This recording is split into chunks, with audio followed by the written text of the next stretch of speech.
গাঁয়েতে এক বুড়ি ছিল, তার মতন এত গরিব কেউ কখনো দেখেনি।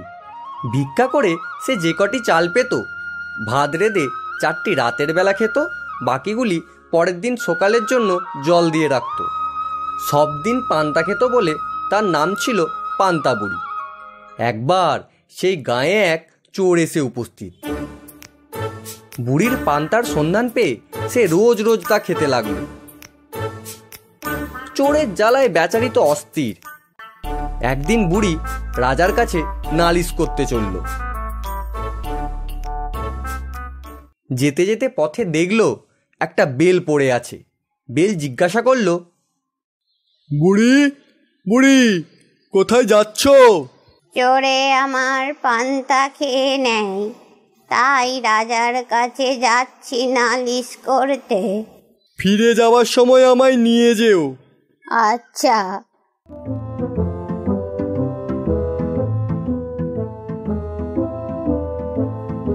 কিছু দূর গিয়ে বুড়ি দেখলো একটা শিঙি মাছ। মাছ বলল, বুড়ি ও বুড়ি কোথায় যাচ্ছ? চোরে আমার পান্তা খেয়েছে, রাজার কাছে যাচ্ছি তাই নালিশ করতে। ফিরে যাওয়ার সময় আমায় নিয়ে যেও। আচ্ছা থাকো তুমি।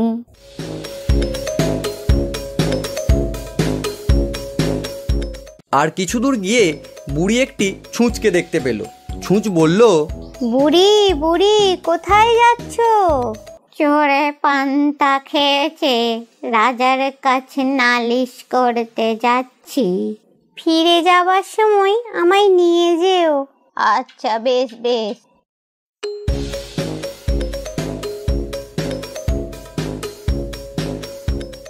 আরও কিছু দূর গিয়ে বুড়ি দেখলো একখানা ছুরি পড়ে আছে। ছুরি জিজ্ঞাসা করলো, বুড়ি বুড়ি কোথায় যাচ্ছ? এতক্ষণ বুড়ি বেশ সহজভাবেই জবাব দিচ্ছিল। ক্রমে তার মাথা গরম হয়ে উঠল। ছুরির কথার উত্তরে সে বিরক্ত হয়ে বলল, যেথাই যাই না, তোর তাতে কি? আহা রাগ করো কেন? একটা কথা শোনো, ফিরে যাবার সময় আমায় নিয়ে যেও। আচ্ছা আচ্ছা, সে তখন হবে।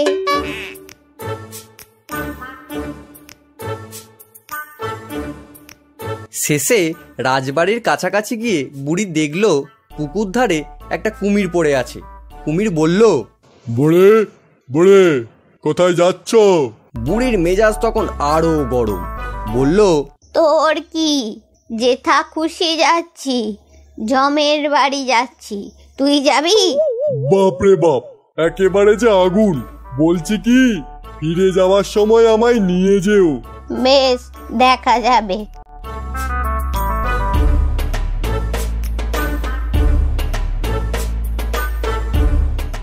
এই যে বুড়ি, গট গট করে কোথায় যাচ্ছ?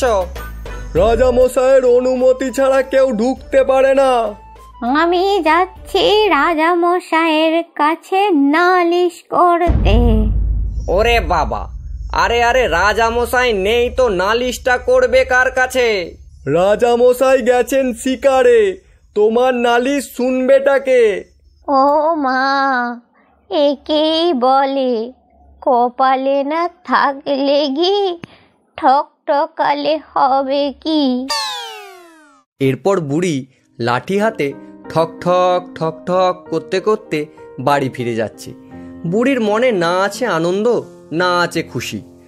তবে বাড়ি ফেরার সময় বুড়ি সেই কুমির, ছুরি, ছুঁচ, শিঙি মাছ ও বেলকে বাড়ি নিয়ে এলো।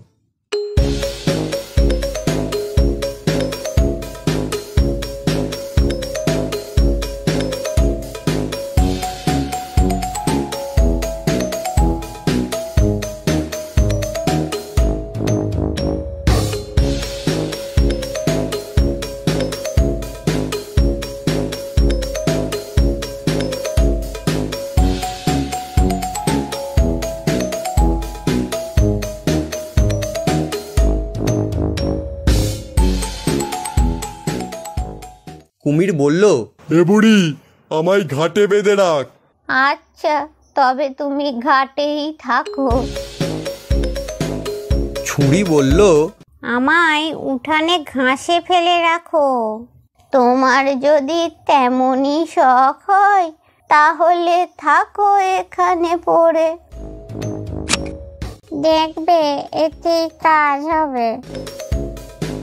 ও বুড়ি, আমাকে বের করবে কখন?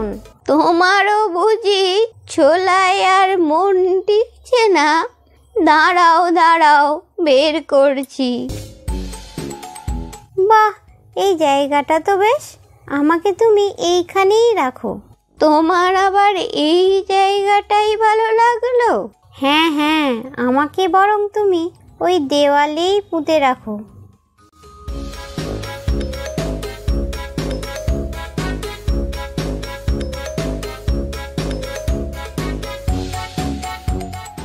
এবার আমাকেও ঝোলা থেকে বের করে দাও। তোমায় কোথায় রাখি বলো তো? আমাকে তুমি উনুনের ভেতর রাখো। দেখে দেখে তোমার ওই জায়গাটাই পছন্দ হলো? তাহলে থাকো এখানে পড়ে। তা তুমি বাপু কেন একা আর ঝোলাই থাকো? তুমিও গুটি গুটি বেরিয়ে এসো। আমাকে বরং তুমি তোমার ওই পান্তা ভাতের ভেতরেই রাখো। বেশ বেশ, তবে তুমি ওই হাঁড়ির মধ্যেই থাকো। যার যেমন ইচ্ছা তাকে সেভাবে রেখেই বুড়ি রাতে ঘুমিয়েছে। এমন সময় চোর এসে উপস্থিত।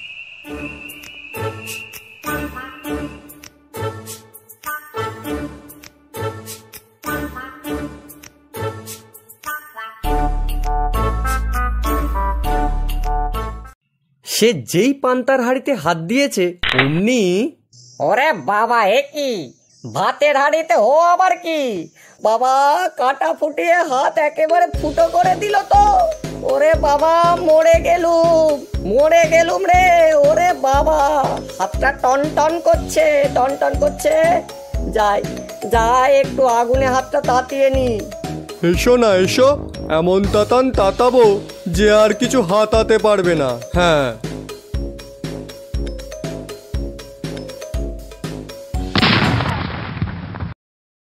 ইয়া বাবা রে বাবা, কি সর্বনাশ রে, কি ফাটলো রে। না না, আজ মনে হচ্ছে এখানে কিছু সুবিধা করতে পারবো না। এবার এখান থেকে মানে সরে পড়ি। ওরে বাবা, চোখেও তো ভালো দেখতে পাচ্ছি না। দূর দূর দেখাশোনা ছেড়ে দৌড় মারি আর কি। ওরে বাবা রে বাপ, কোমরটা গেল রে। ওরে উঠতেই পাচ্ছি না। উফ, আহা, বেচারা শাস্তিরা শেষ নেই। দেয়াল ধরে উঠতে যাবে অমনি ছুঁচবিদে রক্তারক্তি। ওরে বাপ রে, মারে মরে গেলুম রে। হাত ফুটো হয়ে গেল যে। আমাকে টপকে কোথায় যাবে বাছাধন? এই যে একটা ছুঁচ দেখছি। না না, এক্ষুনি উঠান দিয়ে পালাতে হবে। এসো না এসো, আমিও তোমায় একেবারে কাত করে দেব। ওরে বাবা, মাগো গেলুম গো। পা কেটে যে একেবারে হা হয়ে গেল। ওরে বাঁচারে। না, এখানে থাকলে আর চলবে না। ঘাটে হাত পাটা ধুয়ে আজ মানে ঘরে যায়। তবে চোরের আর বাড়ি যাওয়া হলো না। বেচারি ঘাটে নেমে হাত পা ধোবে অমনি একেবারে কুমিরের মুখে। কুমির চিৎকার করে উঠল, ও বুড়ি, তোর চোর ধরেছি। ও বুড়ি, তোর চোর ধরেছি। কুমিরের চিৎকার সে কি ভয়ানক! বাঘের ডাক লাগে কোথায়! বুড়ি তো ধরফর করে উঠে বসলো। তারপর লোকজন ডেকে চোরকে বেঁধে রাজার কাছে হাজির করলো। রাজা তাকে এমন শাস্তি দিলেন যে সে আর কি বলবো।